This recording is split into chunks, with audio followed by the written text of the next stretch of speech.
아웃도어 매장이 그게 그렇게 많은지 난 세상에 그날 처음 알았어. 아웃도어 매장이요, 여러분들 뭐 K 뭐 어쩌고부터 시작해서 뭐 진짜 수없이 많더라고. 네. 근데 이쪽 끝에서부터 저쪽 끝까지 다 돌아다녀요. 신발 하나 고르려고. 분명히 처음에는요, 내가 볼 때 보니까 한 20만 원짜리 생각했던 것 같아. 근데 신어보고 눈에 차고 하는 것들은 가격을 보면 가격표가 비싼 거야. 그러더니 점점 돌아다니면서 눈높이가 저절로 상향 조정됐어. 상향 조정돼가지고 결국은 어떻게 되냐? 아니, 최고까지는 몰라도 하여간에 있잖아, 자기 마음에 든 게 어떤 게 마음에 들었는지 몰라. 하여간에 옆구리에 그러니까 이렇게 돌리는 거 있고 뭐 그 당시에 그리고 뭐 색상도 뭐 좀 하고 뭐 하면서 결국 뭐냐 한 30몇만 원대 신발 하나 사더라고요. 그래서 그거 내가 열심히 신었다면 내가 또 얘기도 안 해. 뭐 하나 사는데 그렇게 걸리더라니까. 이런 게 뭐다?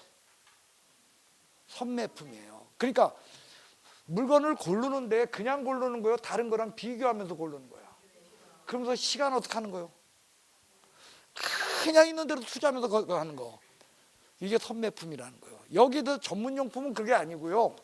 전문용품은 매니어층이 형성된 게 전문용품이에요. 전문가라는 개념이 아니고 매니어층이 형성된 거. 그래가지고 이런 거요. 죽으라고 누구는 구글만 사.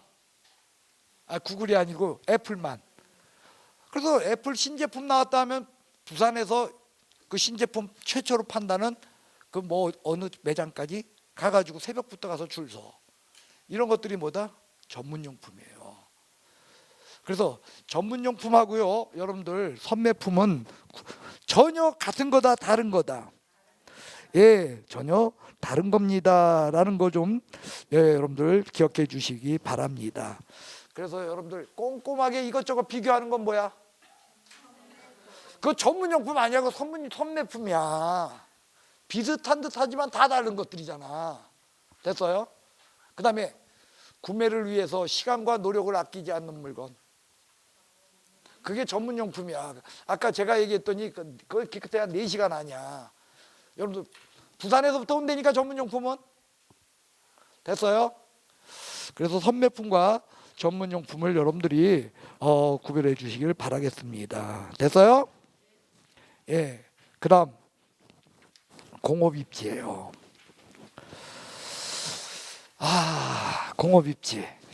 결국 오늘 여러분과 저는요, 이것까지는 그래도 끝내야 되지 않을까요? 그래야 문제 풀죠. 자, 공업입지는요, 그냥 좀 가능한 한 짧게 봅시다. 자, 배버 이론이 있고요. 공업입지는. 그 다음에요.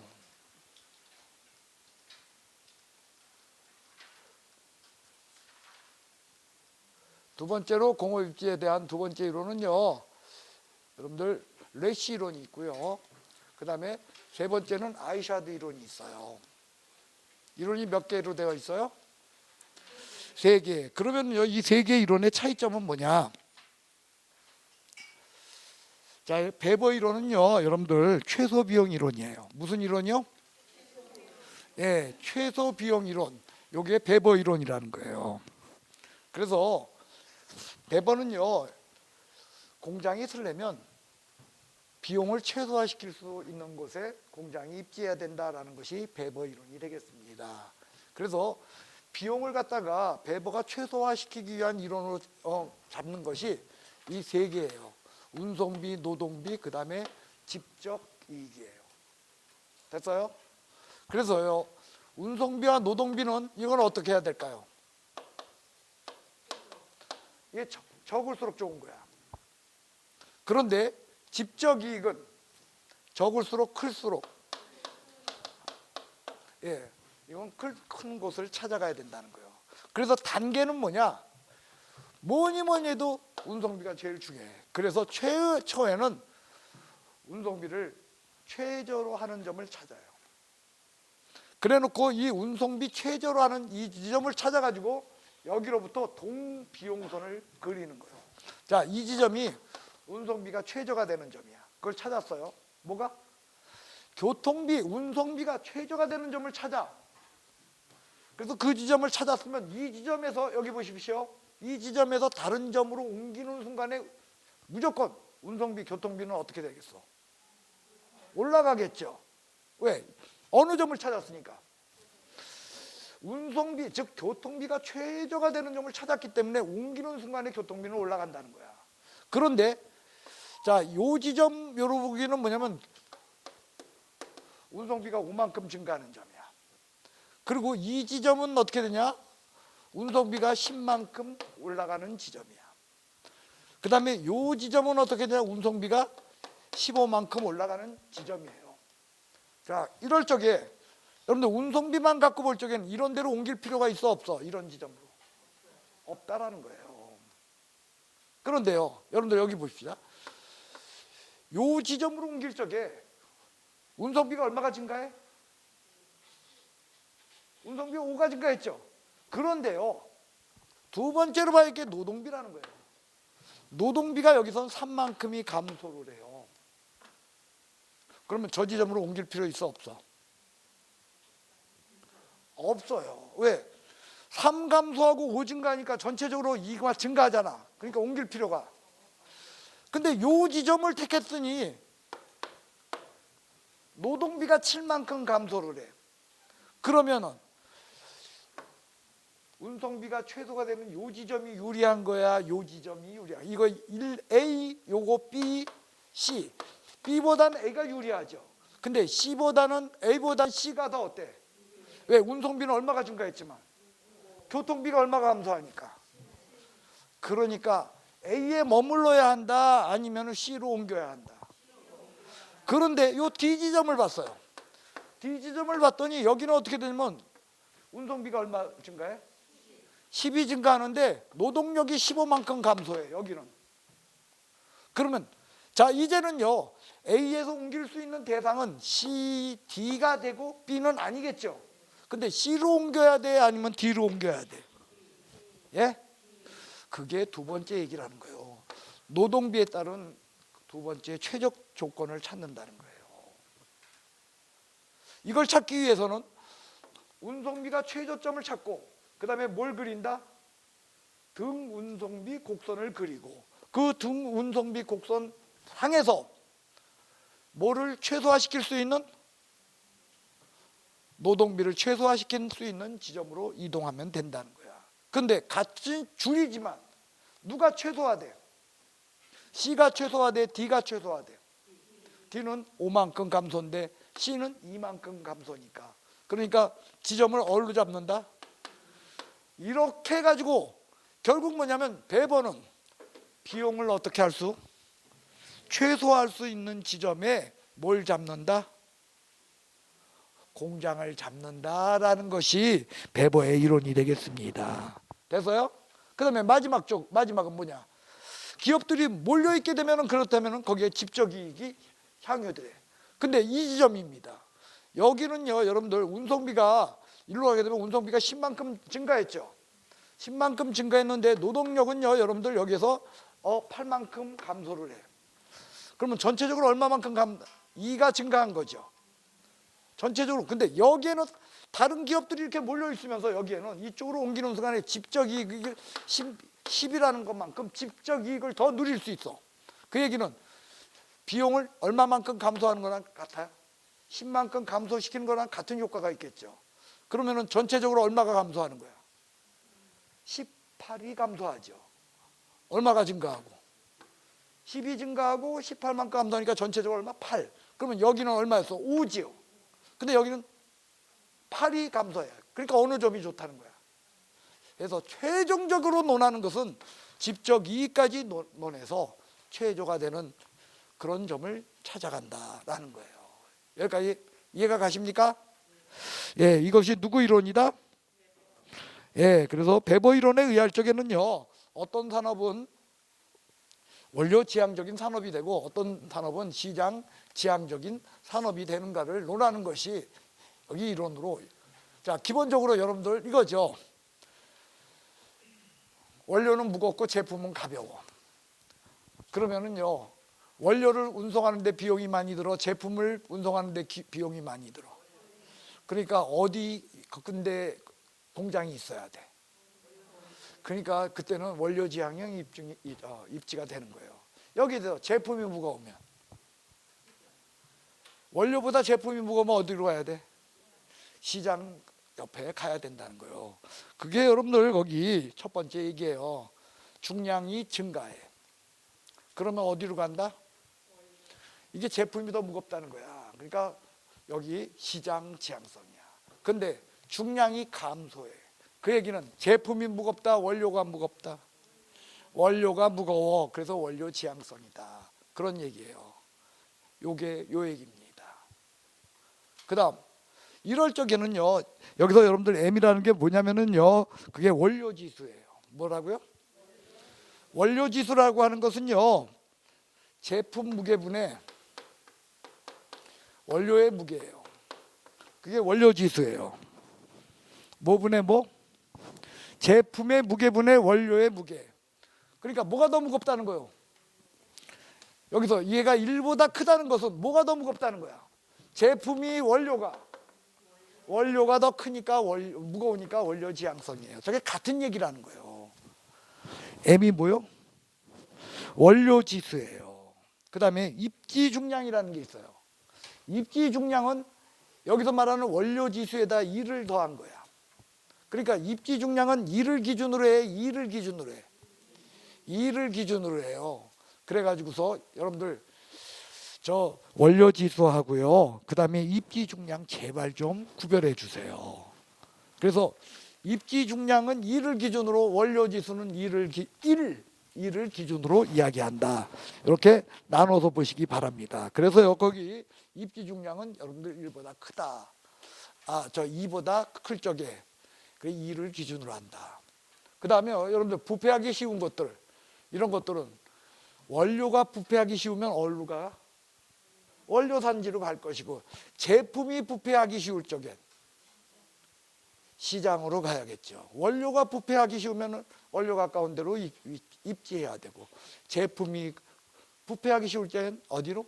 시장 가까이에 위치하여야 한다. 그 다음에 편제 원료라는 건 뭐냐면요, 특정한 지역에서밖에 원료가 안 나. 그럴 때는 원료 지향형이 되고, 그 다음에 보편 원료라는 건 어디에나 그 원료를 갖다 아무 데서나 쉽게 구할 수 있어. 그럴 때는 시장 지향이 된다는 거예요. 됐어요? 뭐 이런 것이 여러분들 원료 지향과 그 다음에 시장에 관한 그런 내용이 되겠습니다. 자, 다시요. 원료 지수 아까 했죠?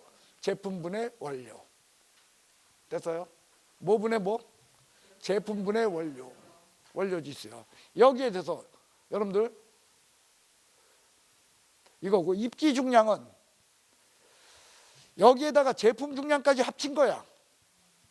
그래 놓으니까 2를 기준으로 한다. 여기는 2를 기준으로 한다. 여러분들 제품 중량분의 제품 중량이면 어떻게 돼? 제품 중량분의 제품 중량이 당연히 자연스럽게 뭐가 돼? 1이 되잖아. 그러니까 2를 더 더한 거예요. 그래서 여기는 2를 기준으로 한다. 뭐 한다? 뭐를 기준으로 한다? 2를 기준으로 합니다라는 거예요. 그 다음, 자, 레시는요 무슨 이론이라고요? 예, 레시는요 여러분들, 자, 아까 우리가 배번을 봤는데, 배번은 무슨 얘기냐면 비용이 제일 적게 드는데 공장이 있어야 된다는 거야.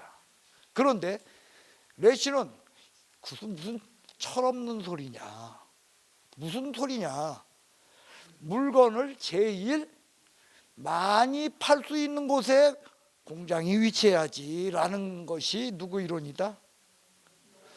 레시 이론이에요. 그래서 레시는요 최대 수요 이론이에요. 그리고요 레시의 이 최대 수요 이론은요, 저기 수요 원추형 곡선이라는 것에 의해서 설명을 해요. 그러면서 결국 뭐냐면은요, 여기에는요 최대 수요 이론은 최고로 많이 팔 수 있는 가능성이라고 하는 측면하고, 여기에는 교통비, 운송비라는 것을 굉장히 중요시 여겨요. 운송비 이론이에요. 여기도.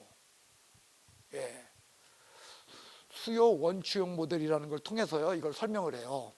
그래서 뭐냐면 수요자가 제일 많아질 수 있는 그 가능성이 있는 거, 그래서 여러분들 여기 보면 뭐라고 돼 있어? 식장 확대 가능성, 이걸 설명하는데, 결국 이걸 설명하는 데 있어서 뭘 가지고 설명한다고요? 역시 운송비를 굉장히 중요시 여기고 설명을 해요. 운송비에 의해 결정돼요. 그래서 이건요, 여러분들 제가 아마 3월이나 4월 달 되면은 여기에 대한 요 이론에 대해서는요, 여러분들 수요 원추형 모델이라는 것을 한 번 정도는 여러분들한테 설명해 줄 거예요. 시험에는 안 나왔어. 안 나왔는데, 안 나온다 래시 이론을 갖다가 이해하려면 여러분들이 저거 알아야 되기 때문이다. 알아야 되기 때문에 한번 설명해요. 그러니까 아까 여러분들 배보 입장은 공급자 입장에서 설명해요. 여기 래시는요, 수요자 입장에서 설명하는 거예요. 공급자 입장에서는요, 여러분들 뭐가 적은 게 좋은 거야? 비용이 적을수록 좋다는 거야. 여기 수요자 입장에서 수요가 어떻게 될 때? 최대가 될 때가 좋다는 거예요. 그래서 최대 수요 이론이라는 거예요. 래시 이론은 이 입장에서 설명해요. 여기에 대해서 아이샤드.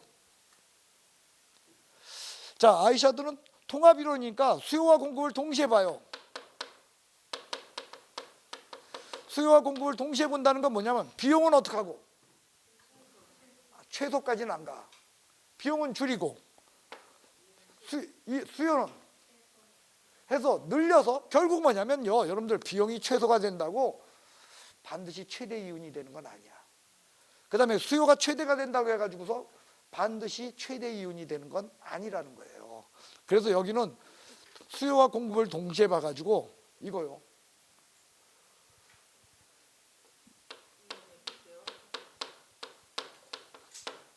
이윤이 극대화되는 그 지점을 찾아가는 게 좋다는 거예요.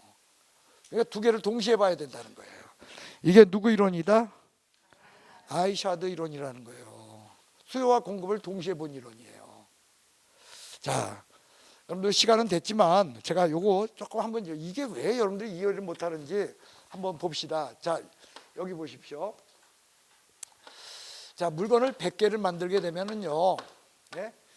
뭐 100개가 중요한 게 아니라 자, 물건을 쭉 만드는데 어떤 여기서 비용은, 자, 여기서는 비용을 700원이 들어요. 그때가 뭐냐면 A라는 개수만큼 만들 때 700원의 비용을 들고, 그 다음에 700원이라는 게 뭐냐면 이게 단가야. 단가가 얼마 들어? 그런데 여기서 더 많이 만들게 되면 단가가 어떻게 돼요? 그러니까 예를 들어서 B라는 것만큼 만들게 되면은 단가는 얼마가 되냐면 720원이 단가가 들어요. 그 다음에 C라는 거 말고 A보다 적게 만들게 되면 단가가 750원이 들어요. 그러면 비용 최소 이론에서는 단가 얼마게 비용이 적게 드는 거야. 단가 700원, 한 개 물건을 만드는데 700원씩 만들 수 있는 이것이 최고 좋은 거라는 거야. 그런데요, 저 최대 수요 이론은요,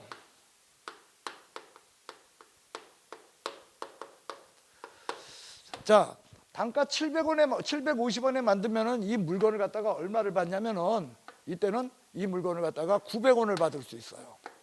얼마를 받아요? 예. 그리고 이것에 의할 적에는 단가 얼마를 받냐면은 이때는 800원을 받을 수 있어요. 그래서 자, 다시요. 이때는요, 750원에 할 때는 이때는 60개를 팔 수 있어요. 이때는 70개를 팔 수 있고요. 이때는 80개를 팔 수 있어요. 그러면은 여러분들 입장에서는 최대 수요는 700원에 70개 파는 게 좋아? 720원에 80개 파는 게 좋아? 이때가 더 수요가 커지는 거야. 이게 더 좋다는 거예요. 됐어요? 그게 최대 수요 이론이에요. 그런데 여러분들 여기는 봐요. 70개를 파는데 단가가 얼마 들었어? 그리고 여기는 얼마?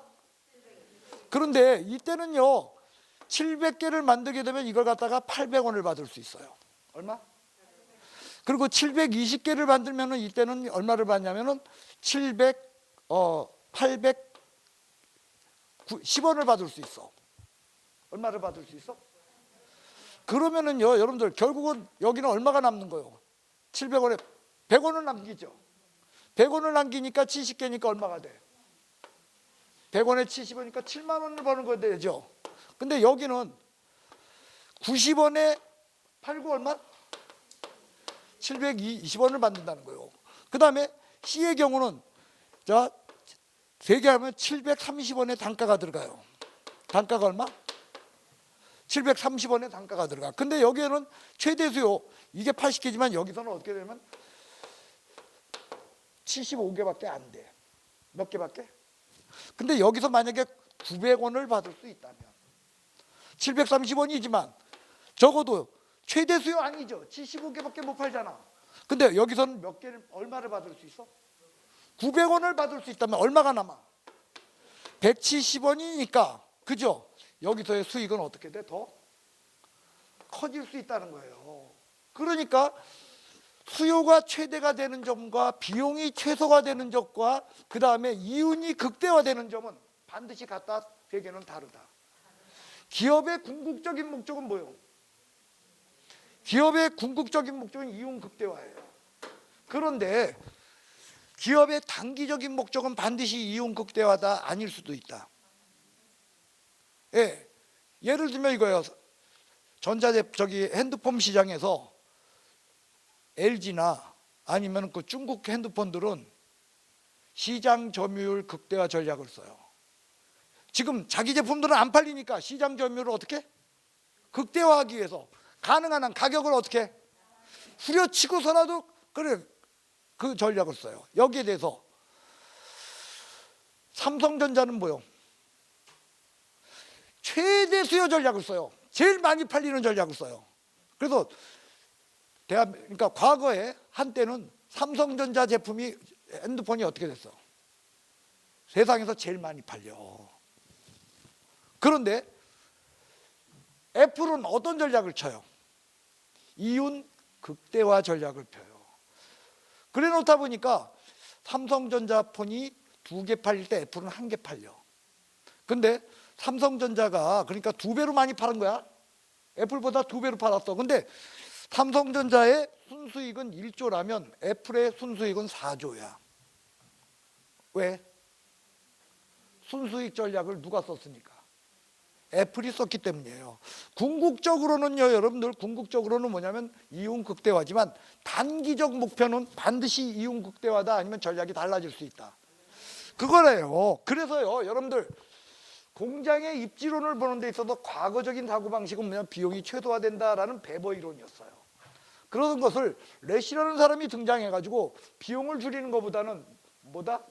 수요가 최고가 되고 그 다음에 시장 확대 가능성이 열려있는 이곳에 공장이 위치하는 게 좋다라는 전략을 썼는데 오늘날에 와서는 어느 한쪽만 본다, 2개를 동시에 본다.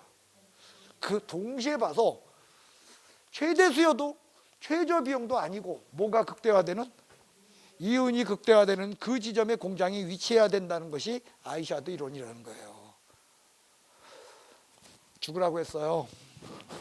예, 고생하셨어요. 가서 밥들 맛있게 먹고 들어오시고요. 4시부터 문제풀이 하겠고요. 예, 바쁘신 분은 동영상으로 꼭 들어주세요. 예. 자, 옆에 사람 얼굴 한번 보고 인사합시다. 너 고생했다. 그래서 이렇게 인사하세요. 그래서 당신 합격할 거요. 예, 꼭 합격하세요. 예, 안녕히들 가시기 바랍니다.